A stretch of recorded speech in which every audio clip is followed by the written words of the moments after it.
like a monkey ready to be shot into space. Space monkey, ready to sacrifice himself for the Alors, greater good. petite interview pour Super Prof. Qui je suis déjà pas grand-chose. Non, j'ai commencé par l'enfance, par les envies, d'où c'est venu.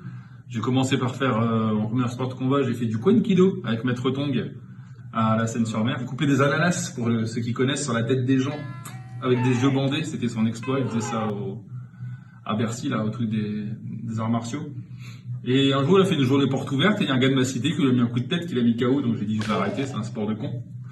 Alors j'ai essayé de faire un petit peu autre chose. Je voulais faire du taekwondo, des trucs du genre. Entre temps, je suis passé au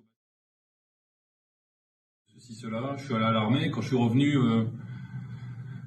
ici, j'ai voulu faire des sports de combat, refaire un petit peu de boxe ou du taekwondo, même s'il y avait.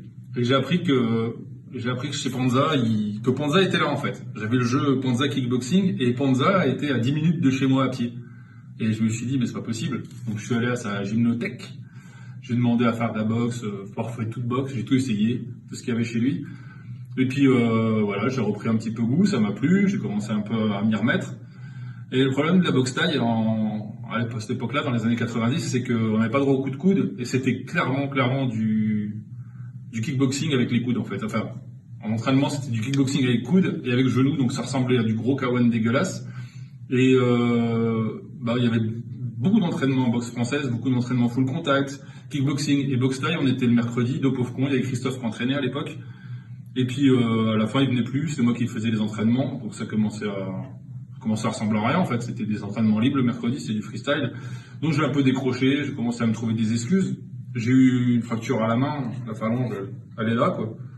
À SOS Main, ils m'ont dit que je devais me mettre au kayak, donc j'ai changé de discipline, je me suis mis au BMX. Et j'ai eu des commotions cérébrales là, tu vois, comme quoi là, c'est pas la boxe taille le pire. Donc du coup, j'ai laissé un peu tomber. Je me suis dit, fuck. Donc un jour, je fais du BMX à un parc, et puis il y a un gars qui vient me voir, il me fait, ouais, je sais quitter, tu fais de la boxe, je t'ai vu et tout. Jacques, il s'appelait. Je me suis dit, bon, ouais, il me dit, tu veux m'entraîner? Je suis aux mouettes, je me fais bomber la gueule là-bas. Donc je l'ai entraîné. Au début, il avait quand même envie de faire de la boxe, hein, c'était pas que pour se défendre. Ça, c'était pour l'anecdote. Et donc, j'ai entraîné Jacques. Et puis, là où j'habitais, en bas, il y avait un sous-sol. On a commencé à s'entraîner là, à ramener des potes à lui. Et on s'est retrouvés à une dizaine. D'une dizaine, on s'est retrouvés à une quinzaine. Et puis, du coup, le nom est venu là, parce que Subco, c'était un fight club, en fait. On se slamait sur du carrelage. C'était cool. Et puis, ça a adhéré à mort, en fait. Je sais pas pourquoi, c'est parti. Et puis, de fil en aiguille, il y a eu le MMA. J'aime bien un peu tous les trucs de pionnier, donc j'ai un peu voulu essayer. Donc après, c'était encore pire. On avait tout qui venait, vraiment du tout. Donc ça se lamait sur le carrelage. J'ai pris un jour une photo de ça, du salpêtre partout, du carrelage par terre, 20 mètres carrés. On était 30 dedans, en sueur par terre. Je prends une photo, je l'amène ça à la mairie. On s'était déjà mis en association, et la mairie de Chilik me dit...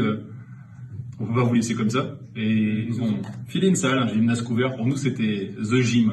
C'était vraiment The Gym. En fait, on avait un pauvre gymnase couvert de 20 mètres sur 4, mais c'était royal.